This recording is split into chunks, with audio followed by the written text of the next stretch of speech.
Where's Mike? Mike, Diane and Dementia number 7. In high school, in grade 10, when I was 14, I was fortunate to have an exceptional English teacher. He exposed me to poetry in its many forms. He was a Christian Brothers member named Matthew. And he did not shirk from testy topics like mercy killing, shunned by many then, particularly Christians in my Catholic high school. We studied Earl Burney's David about two friends who mountain climb. David falls, becomes paralyzed, and does not want to be reduced to a wheelchair. He implores his friend to push him over a precipitous edge. Burney displayed a shrewd foreshadowing. At one point, the climbers spot the remains of a mountain goat that accidentally fell upon the steep rocks. Later, they encounter a robin with a broken wing. David quickly kills it. In February 2015, the Supreme Court of Canada ruled in Carter v. Canada that parts of the Criminal Code will need to change to satisfy the Canadian Charter of Rights and Freedoms.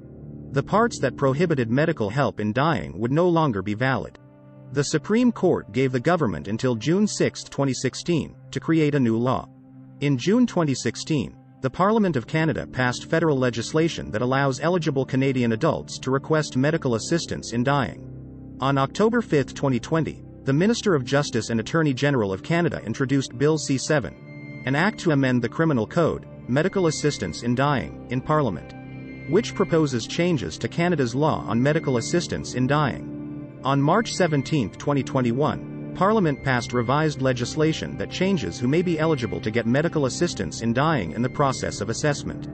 The government is working with provinces and territories and with healthcare professionals to ensure eligible Canadians will be able to request MAID according to the new law, and that the protections are in place.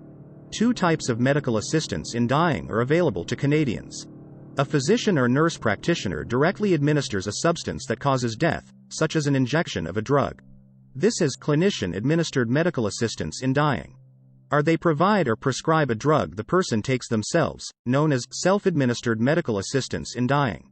Sue Rodriguez, a Canadian Right to Die activist, brought the issue to national attention in 1991, diagnosed with amyotrophic lateral sclerosis, ALS or Lou Gehrig's disease. Given 2 to 5 years to live, she ended her life and sought assistance from a doctor, leading to a legal battle. Sadly, her case was lost at the Supreme Court of Canada. But she took her own life with the help of an anonymous doctor in 1994. Sue attracted widespread sympathy and became a key figure in the eventual legalization of medical assistance for dying in Canada. Diane often tells me she does not want to be placed in a home, to languish there and die a slow, miserable death. I think about those poor souls who perished alone in understaffed nursing homes during the pandemic. I think again about the 1991 movie, Thelma and Louise, starring Susan Sarandon and Geena Davis. In the last scene, they drive their car over a cliff. As I drive through Ottawa along Highway 417, I now look for convenient places to crash our car after engaging optimal speed that will promptly take us both out. I don't want to live without her. I cry when I think about this. I will not warn her. I will give her one last kiss and squeeze her hand into mine.